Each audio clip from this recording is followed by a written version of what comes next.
Welcome, guys. My name is Verena. Welcome to Soul Signature. Welcome to my channel. I'm very happy to see you here. I don't know if I said that, but my name is Verena. Yes, I said it. I am working as a tarot reader, a coach, mentor, and energetic healer. And I'm living in Indonesia since a couple of years. And this is not a new project, my channel, but I'm planning to grow this more and more. So if you're interested in all sorts of things around spirituality, self-development, healing, wellness, hit the subscribe button. And I'm looking forward to see you more often. Let's talk about today. Today, I'm wanting to share a little bit about the energies. We have a super blue moon tomorrow in Pisces. And I'm going to share what I found out, what I've experienced myself. And we, of course, look into the tarot. We see what the energies want to share with us. Let's start. I'm excited. First of all, for everyone who doesn't know what a blue moon is, a blue moon is, the full moon is called to be a blue moon when within 1 month, 2 full moons occur. We have that in August because I think the first full moon was on the 1st or on the 2nd of August in Aquarius, and now the second one will be on the 31st of August in Pisces, as I said before. So that's why it's called a blue moon, and it's called a super blue moon because, and now let me read that, the full moon occurs at the closest point to Earth during its orbit. That's why it seems to be more bigger. It appears to be more bigger and more brighter. That's why it's called a super blue moon in Pisces. So I want a little bit talk about the energies because we're already in Virgo season.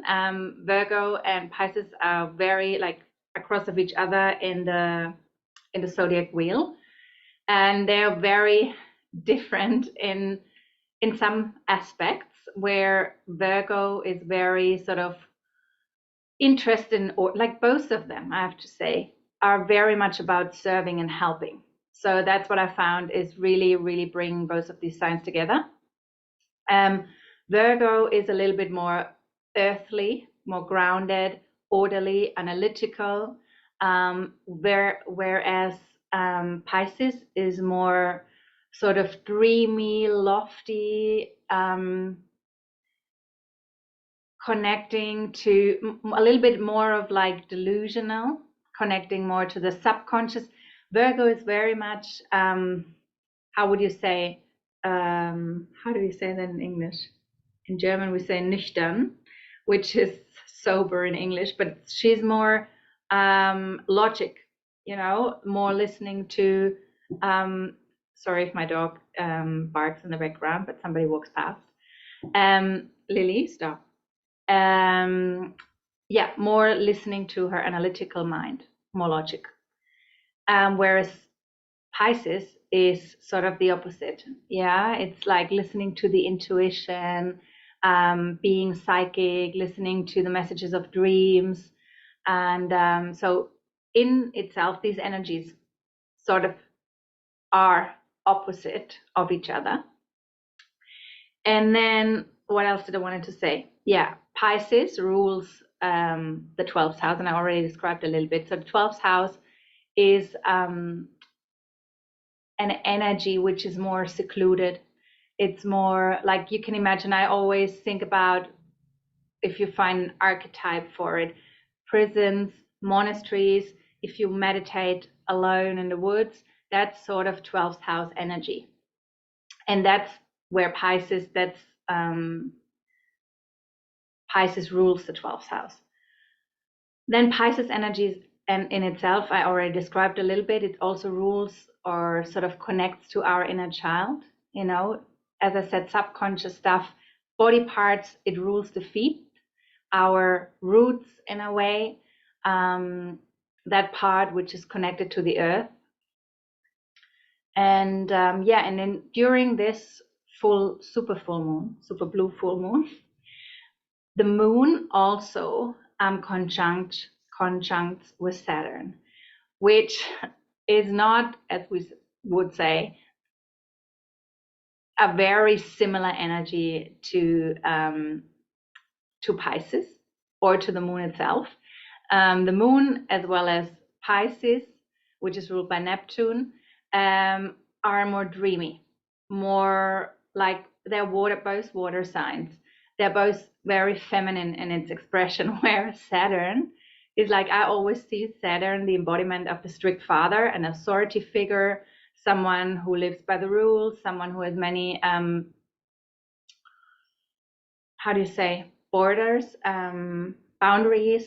Yeah, you can think about the government as a very Saturn-like organization, or the police, or any authority organization or figure. So it's about being mature, growing into a mature person, following the rules, doing things which make sense. So the moon and Saturn conjunct in Pisces, because Saturn is this is also something else happening, one of the retrograde planets at the moment. We have six planets in retrograde, which in itself is like, like the energies are really intense at the moment. And I wanted to tell you, like, I will read a passage of that little booklet I have, because it will explain a little bit more about the retrograde. So the energies are all over the place. They're very sort of contradictive, but what I got, and we will see what the cards say, is sort of with Saturn, I feel on an energetic level, it's about, with Saturn and the moon, it's about, we could see the moon as the mother and Saturn as the father. It's about stuff from childhood, most probably comes up. For me, it does. How did you grow up? Yeah. How did you relate to a fatherly figure, your mom? Are there any subconscious patterns still sort of holding you back from reaching your goals, coming into Saturn energy? When these two are pairing also in Virgo, another earthly energy. So what's there which is still sort of buried underneath the surface and doesn't allow you to move into the direction of your dreams? You know, like Saturn is also a very karmic planet, and when we are 29 and a half, we have our first Saturn return, which is about, it's our life lesson. It's where we need to move in this life. Yeah, a little bit with the North Node also, but it's about karmic lessons. So you see, it's a lot of energies going on. So see what is still holding you back. Maybe you are at the moment in your Saturn return. That can be also very profound. But see what is still holding you back from moving forward, from taking in the lessons and not allowing subconscious patterns and behaviors from the past holding you back from moving forward. For me, also what came up the last couple of days, as with Pisces, I don't know who of you follows me on Instagram. If you want to come around, my name is Soul Signature _ at the end. I found a cat, and it's very Piscean energy. You know, I tried to help, and she unfortunately died. So, which brought me back to, you know, like thinking about many things, helping animals, helping beings on this planet, and making this place a better world. But where was I? It's a little bit of a crazy energy today. Okay, until I found where I was last, I want to speak with you about the retrograde planets and explain to you what retrograde actually is, because I guess many of you don't know, and that influences the whole energy as well. So the retrograde cycle is truly a helpful and necessary time. It's nothing to worry about, just something to work with. A planet is in retrograde when it appears to reverse the direction of its journey across the sky. So the thing is, planets never change their orbit, sort of, or move backwards. But from our viewpoint, we perceive them like they would move backwards. And that's when they go from prograde to retrograde. As that planet revisits its path, you get to review your life. So with so many planets retrograde, it's really a profound time to go and dive deep emotionally, you know, like with the moon, with Pisces, all this watery emotional energy connecting us to the past, to our roots, to our family. So maybe, yeah, you haven't had a chance to speak to your parents in a while, you know, maybe you're still holding some grief or pain or anything from the past. It's a great time to speak to them, to reach out. And no, basically stop. Let me say differently. Don't reach out now, but now is the time to review. Write down, start maybe a journaling practice. Ask yourself the right questions. Why am I still holding on to that old pain, that old feeling of anger? Because whatever we hold on to, it sits in us.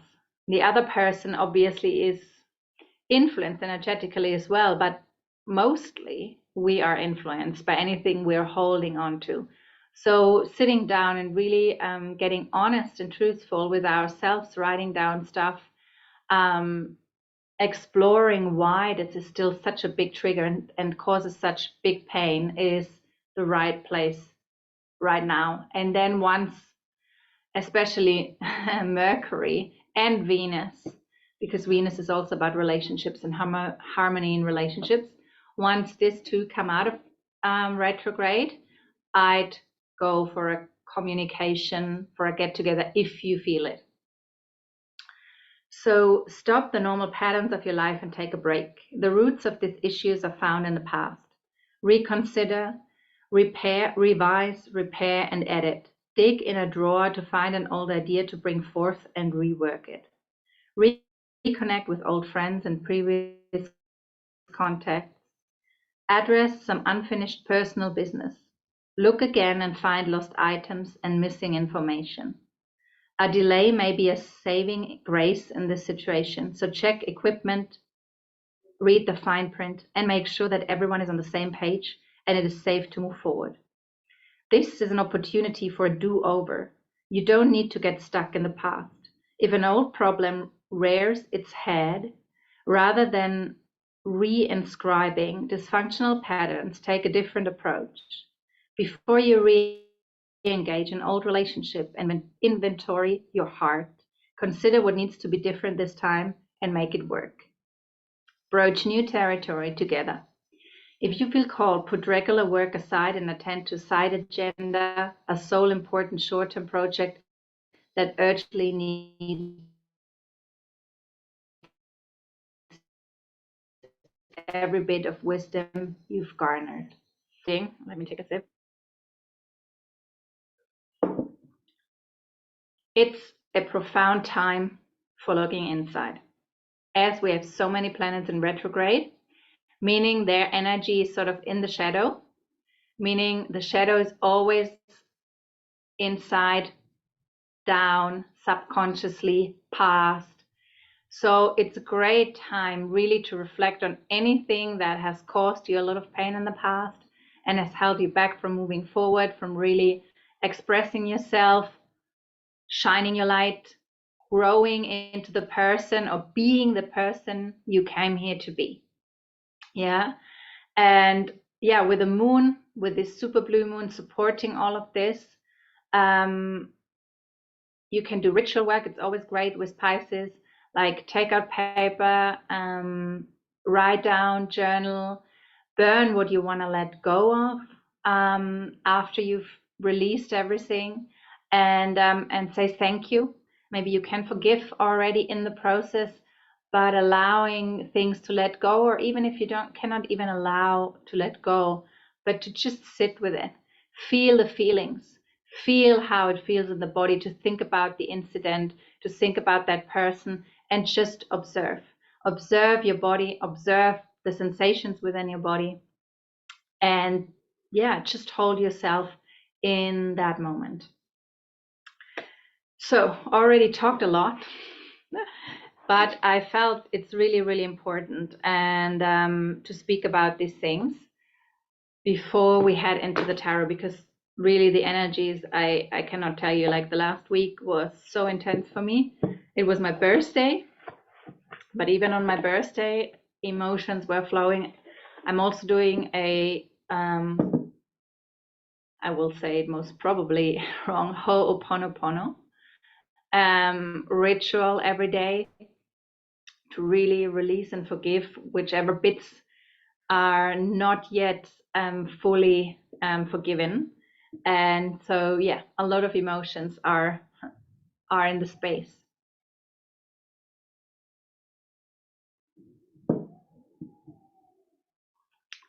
So interesting, you know, right when I say that, the neighbor's baby is crying. Yeah, emotions are in the space, guys. It's always, I tell you something, everything is always talking with us. Yeah, oh, he's crying. Like the universe, your environment, whatever you see is a reflection of yourself. And we always, like, that's why indigenous people, yeah, they communicated through signs. The language of the universe, the language of the subconscious is signs. So start to get more, maybe open yourself more up for seeing signs. And if you ask yourself, how can I do that? Just say, okay, I am willing to see the signs. How can I see more signs? How can I receive more guidance? And maybe add guidance I'm able to see. I have this one story. I don't know if like it's coming up now. I will share it. I shared it before, I think many times. This is 4 years ago, before I came back to Bali in 2019. I was at the hairdresser in Germany, my mom's town, and very nice girl. And we'd never talked about spirituality up to that date. And I don't even know how we came across it. So at some point she shared that she'd gone, God, crying so badly, gone to I don't know if it was a medium, channel, or card reader. I have no clue anymore, I forgot.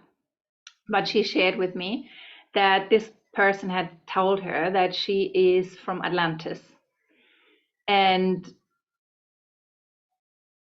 oh, wow, sorry. I hope you cannot hear it. And that she's from Atlantis. And then I said, okay, well, right, okay. And she said, but, well, how shall I ever find out if this is the truth? And I said, well, maybe you can ask for a sign. And she's like, yeah, but what sign would communicate with me in that clarity, like that I live during Atlantean times? And I said, so how I do it is I ask for a sign. So I say to them, yeah, I always call them them. To them, I would like to have if it's the truth, please send me a sign I can also understand. And then I get my signs pretty spot on, pretty quickly. And she was like, okay, I'm going to do that. That same day I went home. I went back to my mom's house, and then we went out to her boss because, what did I do? Yeah, she wanted to get, doesn't matter. Like I showed her some doTERRA oils anyway. And so we were at her house, me, my mom, and her boss. And then I get a message. And I'll never forget that. It was crazy. So she sent me that voice. I think it was a voice message or a written message. She said, Verena, I cannot believe this. This is so incredible. Now I know. I said to her, when she asked me, how will that sign show up? And I said, maybe, you know, like maybe a truck drives past you and it says Atlantis, or you hear like something about Atlantis, whatever. And then she said, okay, like she looked at me a little bit like I'm a weirdo, but I was like, okay, well. Anyway, I was at my mom's boss house and I get a message and she's like, you will not believe what just happened. So I was her last client that day, and her husband picked her up to go to the travel shop, because they wanted to fly to, I believe, Greece. Oops, sorry.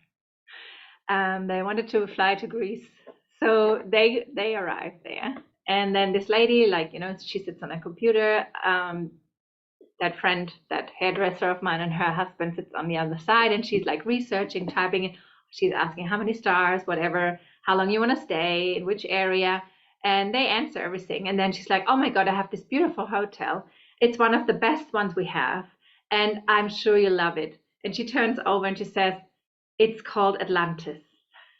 And her name is Daniela. And Daniela was like, in her, like, this, like, in her, I don't know how you say, surprise, she's like, oh!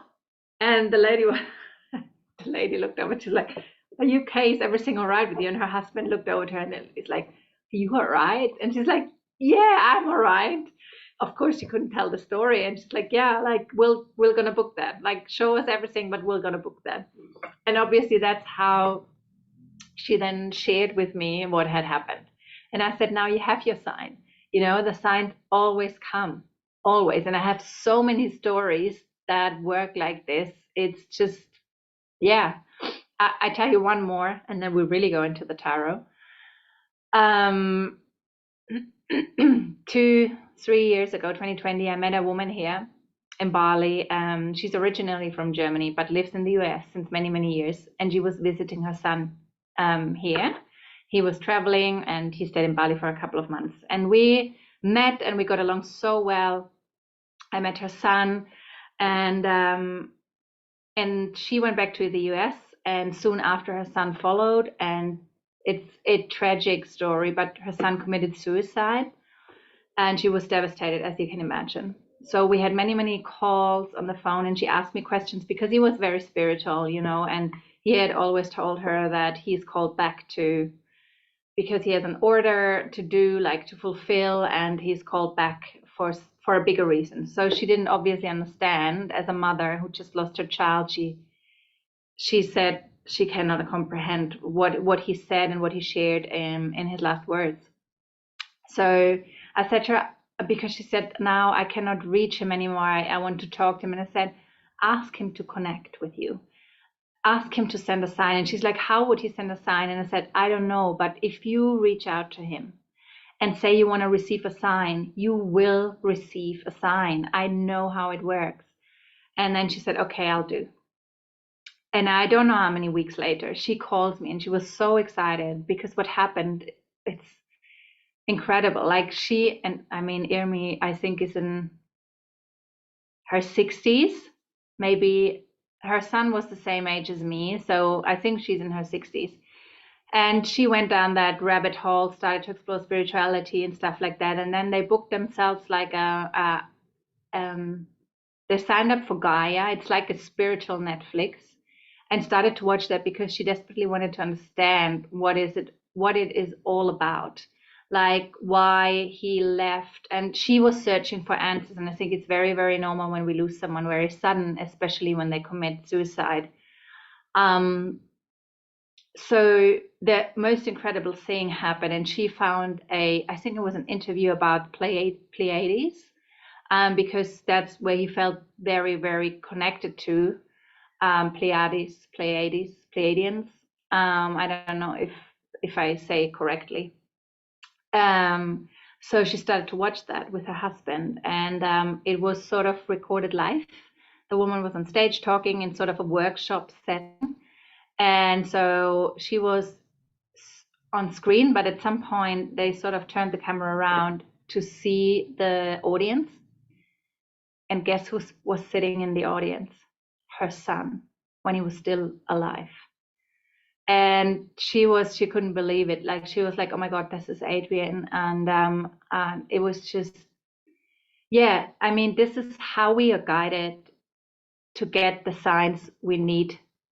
And And obviously it's a matter of belief. And I had a really interesting conversation with a long-term friend yesterday. It's all a matter of belief. People might say I don't believe in it, and it's totally fine. I don't want to push you into believing stuff like that. But for me, it has shown, like, over and over again, this is how I live my life. I get so many signs. I got so many signs in my life. It's unbelievable, and that's where the magic happens for me. That's where I know there's something so much bigger out there, which I cannot see with my senses, but with my other perceptions, with my intuition, I know, I can feel, so with my, like, how do you say, clairvoyance and stuff like that. And if you're open, if you're more on the sensitive side, you know what I'm talking about. And there are different people, obviously. There are some people who are more rational, that's the word, who not yet, maybe later have more of a connection to that, or they will never, and that's totally fine as well. But if you're open to that, you know what I'm talking about. And if you asking for a sign, then, or didn't know how to ask for a sign, then maybe this can help you. And I tell you, it really, really works. So now I still talk, but yeah, I hope this helped you. And for some of them, I needed to share that story. I really believe this is how it works. If we get the impulse to share something, to do something, to say something, to meet someone, follow it, because it's guidance. It's guidance from the universe, the divine, God, whoever you believe in. But let's take a moment to connect. You can close your eyes. You can take your shoulders up towards the ears as you inhale, and as you exhale, release, let them sink down, arriving in your body, feeling how your body feels right now.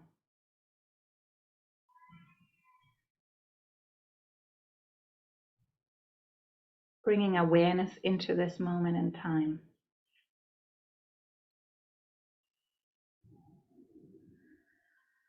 Okay, and then let's start to shuffle the cards, and we're going to ask, what do we need to know? What is the collective, and this is a collective reading, obviously.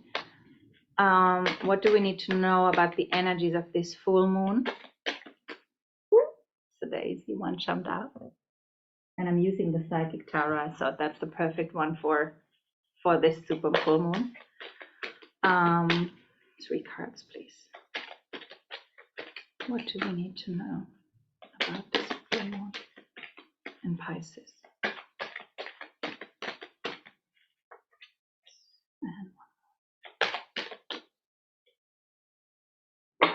Okay, let's see. Talking about intuition, the third eye chakra came out. It's our 6th chakra. It's the seat of our intuition, in a sense. It's, the connection to something we cannot see with the senses, we cannot perceive with our 5 senses, but with sort of extrasensory, an extrasensory tool where we can read and can feel and know things, even so they're not explainable with our mind. Yeah, it's our 6th sense, so to speak. Then we have, I believe this is Archangel Michael with justice, and here it's balance, number 11, number 6, number 11, and we have, wow, another chakra. We have the sacral chakra, which the sacral chakra is our 2nd chakra. It's seated underneath our belly button. It's ruled by water, so it's ruled by water. And it's connected to our creativity, to our sexual expression, to bringing things into the world. third eye. Yeah, to bring things into the world. Birth things, basically. And let me put my AC back on. Yeah, the door is closed. It's getting hot. So what do we need to know here? So number 6 and number 2, they are both even numbers.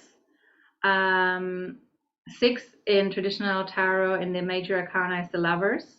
So it's a card about decision. Balance is also like Justice. It's a card about bringing balance, finding decision, finding harmony. And then we have the sacral chakra with the number 2. Two opposites come together. So what I'm getting is, as we have Saturn and Neptune, sort of Pisces energy, bringing opposites together and finding balance within, and sort of not thinking that one sort of, how do I say that, sort of pushes out the other. Life and our body and everything is always looking for homeostasis, like balancing out. And when we are not in balance, we get sick. Yeah, we can, for a limited amount of time, our body, our surrounding can be unbalanced and we can handle it.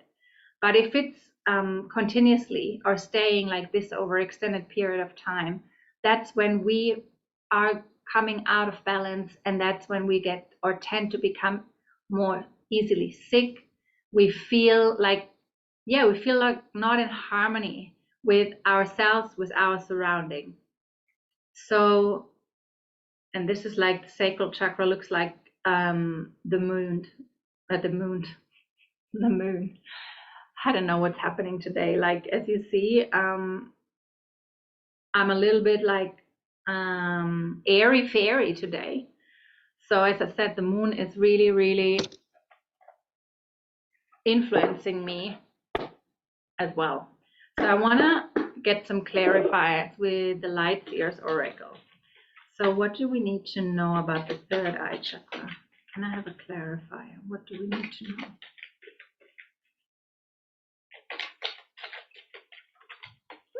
Oh my God, I love it. We have the Queen of Cups. So another watery, like the Queen of Cups is ruled sort of by Pisces, Scorpio, and Cancer. She's very, very in touch with her emotions. I mean, she's sitting in the water, yeah, sort of looking up to the sky, sort of connecting to her emotions. So if you have a body of water around, like a river, a lake, or the ocean, I encourage you to go in there, and that's what I'm going to do later. I'll definitely go after I finish this reading. I'm going to hop into the ocean, cleanse your energy, release the old, and sort of surrender without, if we are on a healing path, we sometimes tend to get tense, because when old emotions surface, it's not the most beautiful thing. Can be quite intense. But what we want to do is we want to stay open, because if we clench and if something surfaces, we're like this, it cannot flow through. It cannot be released. So what we want to do is, if there's emotions coming up, or you feel intense rage, anger, whatever, let it flow through. Just imagine you stay open. When you feel like everything is sort of like you want to clench your fist, focus on your breathing, open up again, and allow it to flow through. If you need to, I don't know, hit a pillow or something, go and do this, but otherwise just allow the emotions to flow through. Come in touch with your more gentle side, more feminine side. Yeah, and the Queen of Cups also like very intuitive, like she's so connected to emotions and feelings. So through connecting with that part of yours, you might also get more connection to your intuition and receive intuitive guidance. So let's see, Claire, yeah. Ooh, the Ace of Wands, Spirit. And see, again, it's beautiful, like it's the third eye. So there's a lot of emphasis on our intuition. And I mean, it's Pisces. It's all about the intuition, all about what's behind the veil, you know, the things we cannot see, but we know, that inner knowing, that it's about trusting and finding balance between these two worlds, between the more earthly and the more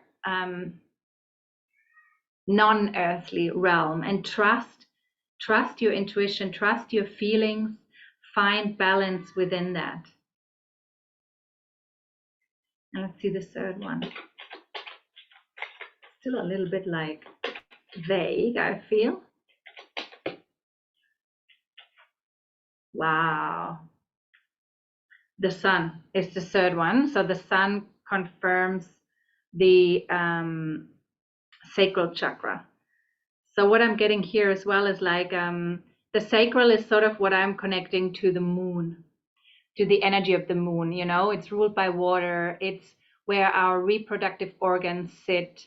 Yeah, and our reproduction and all of this, especially for us women, is connected to the cycle of the moon.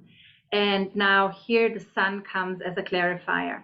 So really what I'm getting during this full moon is finding balance between things which seemingly do not go together, like the Virgo and the Piscean sort of energy, or the Neptune and Saturn, you know, but there is a link and everything can work harmoniously together.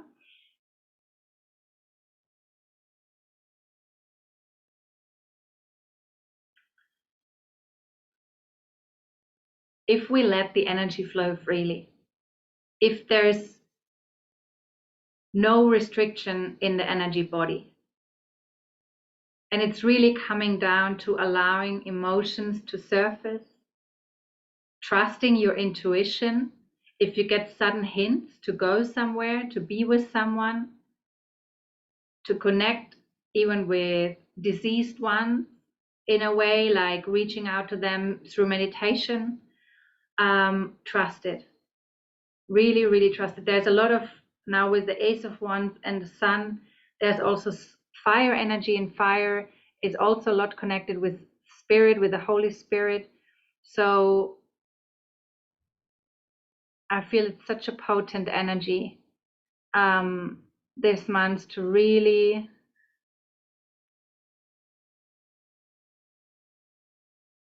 really find this balance within you. And sorry, but there's so much energy moving through. I want to ask the herbal astrology deck as well, if we get some additional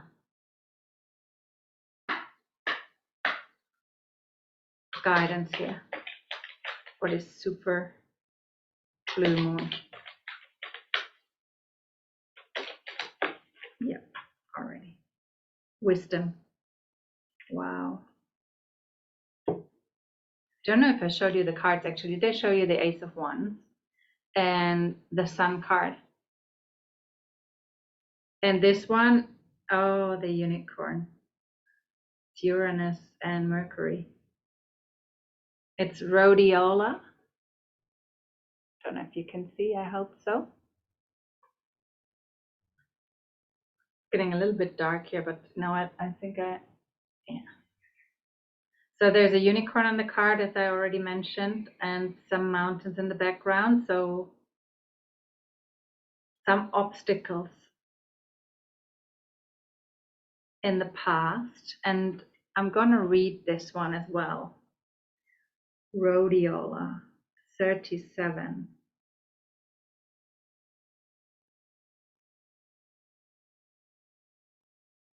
wisdom, upright, magic, wisdom keeper, purity, higher consciousness, clarity, intuitive intellect, enchantment. That's perfect because the unicorn is very much a Piscean object and very enchanting. For centuries, rhodiola or golden root has been used in Russia and Scandinavian traditional medicine. Many studies have been published on this root, as it has been used to increase physical endurance, longevity, energy, productivity, and resistance to high altitude sickness, and to treat fatigue, depression, anemia, impotence, gastrointestinal ailments, infections, and nervous system disorders. In Asia, it's called plateau ginseng. And Tibetans consider rhodiola root to be a sacred herb. It has been used by the Tibetan and other Himalayan people as a tonic herb, while Himalayan Buddhist monks use the herb to enhance their spiritual power and increase concentration, mental capacity, memory, and endurance. Wow, it's a long text. The Vikings used the aromatic roots of rhodiola to fight infections and increase sexual prowess and sensual appetite and enhance fertility. The Inupiat and other Alaska natives used it as medicine and food, made tea from the flowers or the 4 to 5 year old roots, and used the leaves and stems in salad and even sauerkraut. To this day, mountain villages in Siberia use a bouquet of the sought after roots prior to marriage to enhance loyalty, birth of healthy children, and increase fertility. Chinese emperors would send group expeditions to Siberia to harvest wild golden roots, as they knew it was the Siberian people's secret to staying strong and vibrant through the harshest of conditions. Rhodiola, ruled by Uranus and Mercury, has the energetic signature of the elusive unicorn, embodying the elements of intelligence, purity, fierce intuition, mastery, and wisdom. Unicorns are gatekeepers, ancient protectors of the forest. Like Uranus, your genius brings lightning-like brilliance to the moment, insight without bias, and intellect founded on intuition and grounded with the power of truth. On the contrary, this can signify a time of mental or emotional blockage, disconnection to divinity, intellect without intuition, and emotional immaturity. Guidance. The unicorn is known as the great protector of the forest.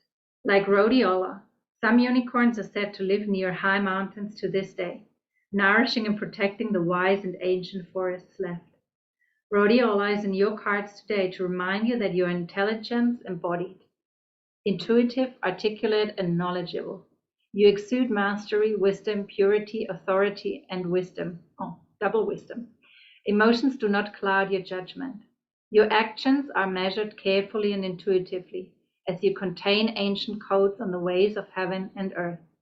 The subtle essence of the unicorn resides in the third eye. Oh yeah, the unicorn. Oh wow. If unicorn medicine comes to you, your sense of wise creativity and aliveness will deepen. Don't neglect your medicine. Honor your natural gifts. Stand tall, own your medicine and who you are becoming. Wow, so this is quite powerful then, because we have, as I said in the beginning, we have the third eye. Then we have the Ace of Wands, which is depicted here with that burning flame on the third eye. And then we have the unicorn, which of course is connected to the third eye. So the main message is trust your intuition, connect to your third eye, look up meditations for your third eye, for your sixth chakra. Read about the third eye. You know, there's so much good stuff out in the internet, and trust whatever guidance you receive. And find balance. Within all of this, we always have to know that life goes in cycles. Yeah, and we want to find this homeostasis between the highs and the lows, and night and dark. And how we can best do this is to trust our intuition, to listen to intuitive messages, when to stop, when to pause, when to move forward, who to speak to, you know, when to speak, when to listen. And yeah, I think that's the message. And it was like a full-on reading. I don't know how long we're already talking. I planned this to be a 20 minutes reading. It went a lot longer, but I think it's very, very important that you got these messages. I hope they serve you well. I would love you if you got anything out of this reading, or whatever you got out of this reading, if you share it in the comments or if you reach out to me. I'd love to hear from you. This also keeps me going to share more readings, share more content on YouTube. And yeah, it was great to see you today. I hope you have a beautiful super blue moon. And I can't wait to see you next time. Have a beautiful day and much love. Bye bye.